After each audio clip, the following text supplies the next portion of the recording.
الف لام میم۔ اللہ وہ ہے جس کے سوا کوئی معبود نہیں، جو سدا زندہ ہے، جو پوری کائنات سنبھالے ہوئے ہے۔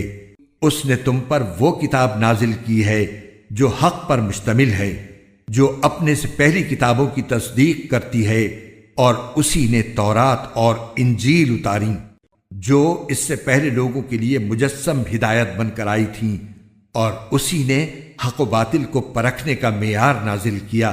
بے شک جن لوگوں نے اللہ کی آیتوں کا انکار کیا ہے ان کے لیے سخت عذاب ہے، اور اللہ زبردست اقتدار کا مالک اور برائی کا بدلہ دینے والا ہے۔ یقین رکھو کہ اللہ سے کوئی چیز چھپ نہیں سکتی، نہ زمین میں نہ آسمان میں۔